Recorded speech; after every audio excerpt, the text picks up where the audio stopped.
speaking to David Cretney, MLC, about, Mr. Cretney, this was started off by a post that you put on social media Friday last week and talking about the conditions in a care home that you went to visit. First off, could you just briefly give us a bit of an outline of what you did see in this place that you went to? Okay, so I was invited by two people who I know to go and visit their mums, both of whom were in the same care home, and I went last week, and it was like going back in time a little bit. You know, I can remember when boarding houses used to be the norm in terms of accommodation, and that's mostly past now. The conditions where you have to go up a corridor to find the toilet or or shower or whatever are usually past. But anyway, this premise was very much like that. I went to visit the individual room of one of the residents, and it was tiny. It's really tiny, and they do have to go out into the corridor if they want to go to the toilet or if they go to have a shower or whatever. And they told me that there was one bath available for 18 residents, and that seemed to me to be out of kilter as well. Not that older people regularly wish to use a bath, but that facility should be available in case they do. A number of the people were in different stages of dementia. One of the ladies I'd known a very long time, she didn't recognise me. And so, it was nice to see them, the people, and to speak to them, and I was well received. I got a hug from the people who I'd known for a while. But they were just sitting around in a room. There didn't seem to be a lot of stimulation available for them. And I then was showed around where they had to eat in a communal area, and that was kind of in as I would describe, a cellar, really, rather than anything better than that. So it sounds like it's a place where, and you're not willing to name this place at the moment, are you? But it sounds like it's a place where the decor is out of date, the facilities are out of date, it's very much from a bygone era. I imagine the prices that are being charged are not of a bygone era, though. Yes, the people that I went to visit were having their payments, at least in most of it, paid by the state, and it was over £650 a week. And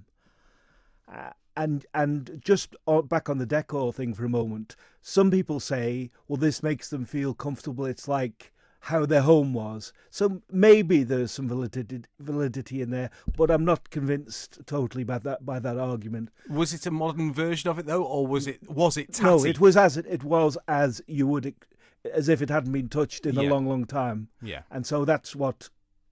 It was just very old-fashioned and not very accommodating at all. Are there not regulations that dictate that there are minimum standards for this sort of thing? Yes, well, after I made the post, I indicated that either I could follow this up as chair of the Social Affairs Policy Review Committee, maybe it was something that was worth following up, or in the interim, make contact with the relevant authorities. So today I've been to see at their invitation, I was going to contact them, they contacted me first, the Registration and Inspections Unit, who cover all inspection of a load of different areas, which I wasn't aware of till I met them this morning. And what is apparent is that the 2013 Regulation of Care Act, any residential premises that were established prior to that don't have to meet the same standards that a premise, if it was being built today, do have to. And it was made clear that this premise wouldn't be acceptable if it was being promoted today. So it's effectively created a two-tier system of legislation if you got in before. I mean, it seems very, very strange in this day and age to allow something like this to happen. Yes, it does. And so I think that the Regulation of Care Act may require a review, not only in that instance, but also the Registration and Inspection Unit are responsible for the government residential and nursing home provision. And so at the moment they are a member of a part of the Department of Health and Social Care. And I think really in the future it would be much better if there was some further separation from the department. They are responsible to the Corporate Services Division of the Department of Health and Social Care rather than directly responsible to any other area. But I think if it's going to be seen as a truly independent, then that would be important. And so what happens is when they have unannounced visits. I looked online to look at the premise which I had attended, and there were 2 unannounced visits to which the provider of this residential accommodation hadn't taken the opportunity to respond to the comments that have been made. They do a report, they make comments about the various aspects, things that can be improved, and they hadn't. Now, what the registration unit said to me, the officers of the registration unit said to me, was that they will follow up even if there isn't a response to make sure that anything that is raised is seen to. So that provided some comfort. But I have to say, this wasn't... If this was a tourist accommodation and people were coming over to stay for a week, it wouldn't be acceptable. So I can't see how it's acceptable for such conditions to be appropriate for people from the island who've perhaps enabled us to be in the position we are today, and yet in the autumn of their lives they're having conditions which are less than acceptable. In what is supposedly, according to one of government's slogans, a caring and prosperous society. Yes, very much so. And, what I did today as well, I was invited by the provider of another residential home, the Alan Vannon home in Kingswood Grove, to go and look around there. And I have to say it was like chalk and cheese. Each of the rooms, I think there's 30 odd rooms, each of the rooms had ensuite facilities. The area where people go to eat was very nice. It was like a very light and airy and comfortable. People were lots of things for people to be stimulated with games or whatever. I met a number of residents there, again some that I knew.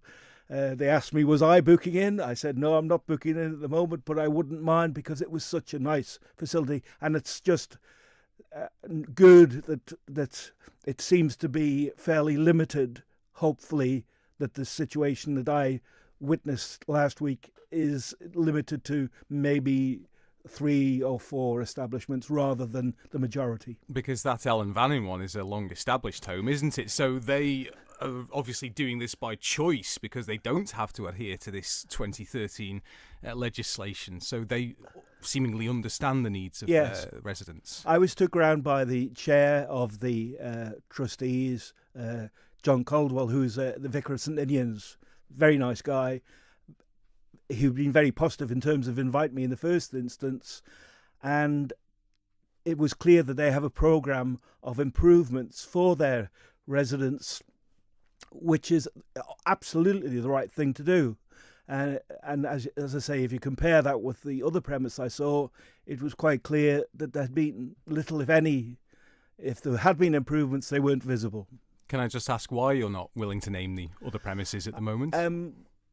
Just at the moment, because I want to try and bottom out the work that I'm doing. I've spoken again today with one of the persons whose mum I went to see, and the good news is hopefully she's going to be moved to an alternative location. My purpose is to try and make sure we can have some improvements for the future. The last thing I'd want to do is to cause problems to the people who are in there and who may be satisfied with what they're putting up with. There were shared rooms.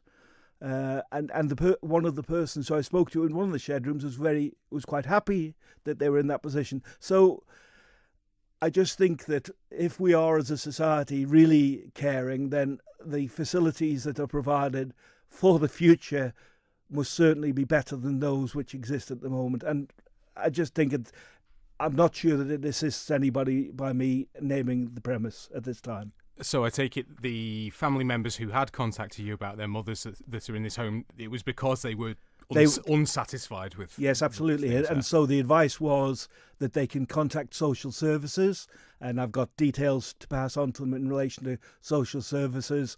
And also, if there are particular issues, I have the details of the registration and inspections unit to pass on about things that people are concerned about, and then when they do have their next unannounced visit, they can take those into consideration, and they said they would do that.